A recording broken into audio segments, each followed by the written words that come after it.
host and executive producer of K Everything, and apparently snail aficionado, Daniel Dae Kim, is with us now. Thank you for being here. For our radio listeners, please describe what we were just seeing on the screen. So what you saw were what are called king snails, and they are used to produce for their snail mucin, which is the trail that they leave behind as they walk places, and that mucin is now used in cosmetic products, and we went to the factory where this mucin is harvested from these king snails. I have to tell you, I've used that product. I kind of thought it was a synthetic facsimile. No, I didn't realize it was really from the actual it's snails. the literal thing. And so I actually had the privilege of having the snails on my hand, and they're crawling around. They're big. I mean, for the audio listeners, they're like a good 4 inches long. So they're really big. But I will tell you that after I took the snail off my hand and my hand had dried, it was noticeably softer. Really? It really was. And so, I'm proof that this stuff actually has an effect. Tell us about the genesis of this show. Why did you decide to go and make it, to focus on Korean culture? Well, I've been noticing, how prominent Korean culture has become over the last 10 or 15 years in areas like drama, which is something I'm close to. I've been watching, movies like Parasite win the Oscar, Squid Game becoming Netflix's most watched TV show, K-pop Demon Hunters becoming Netflix's most watched movie. So, it was staring me in the face. And then I realized not only is it, drama, but it's food, it's beauty, it's music. Of course, everyone knows K-pop. And so I thought it was a perfect time to kind of showcase this culture to the world. Did you not have enough jobs? You needed to come do my job. You're an actor, you're a producer. Now you're doing our job. I was watching this last night. I was getting aggressively jealous because you talk to so many fun people. One of my favorite segments was in the episode we got on K-beauty, is you go to explain it. It's like when you do your resume in Korea, it mostly a lot of times includes a photo, and you who, I've known you forever, so I don't like to give you compliments, but other people find you to be a very attractive man. The amount of photoshopping they did on your face to make it acceptable for a resume is terrifying, and this is like a standard thing? It is.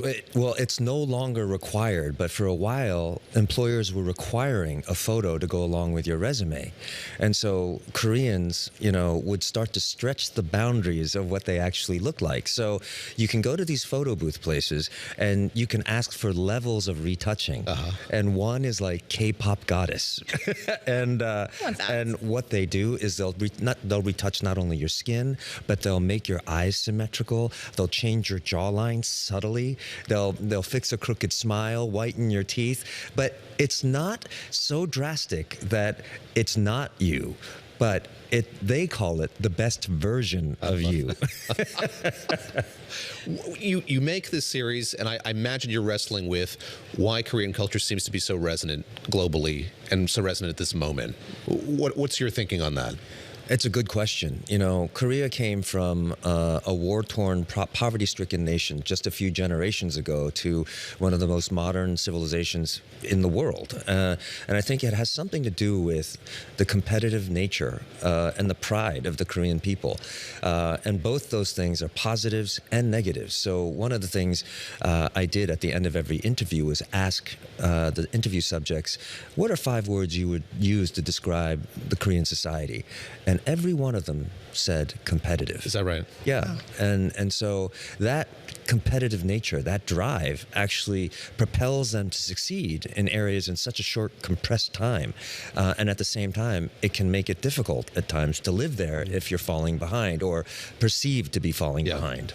So talk us through the other episodes. So you did one on K-pop, you did one on K-beauty. What's the breadth of it, and what was your favorite one? They were all pretty cool, but I have to say, because I'm a stranger in a strange land when it comes to K-beauty, that was the one that I think I had the most fun with. I actually went to a very well-known dermatologist in Seoul and underwent a procedure where she injected salmon sperm into my face. Salmon sperm. Sure, yes. sure. Yep. Yeah, How was that? It was actually interesting. I'd heard horror stories about people doing laser treatments and they do them and you can't be seen for weeks because you look like a zombie. But Korea's techniques are so advanced that they give you the treatments, and you can go about your business as soon as you're finished. And they're relatively painless. And they're quick. And they're more they're affordable, cheap. right? Yeah, that's the thing. They're super cheap relative to the United States. And so,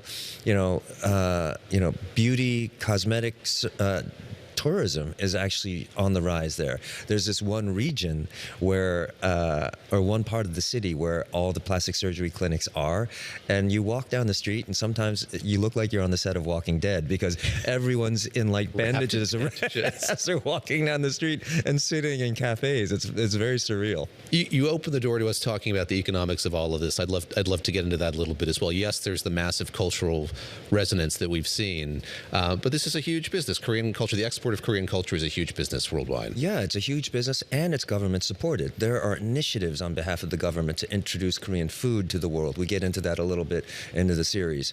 And, they've embraced K-pop in such a way that they're active ambassadors for Korea, and anyone who's a prominent figure in the global spotlight is honored there, is encouraged by the government, not in such a way that it's like a communist country, but they're celebrated, and they take a lot of pride in those who succeeded.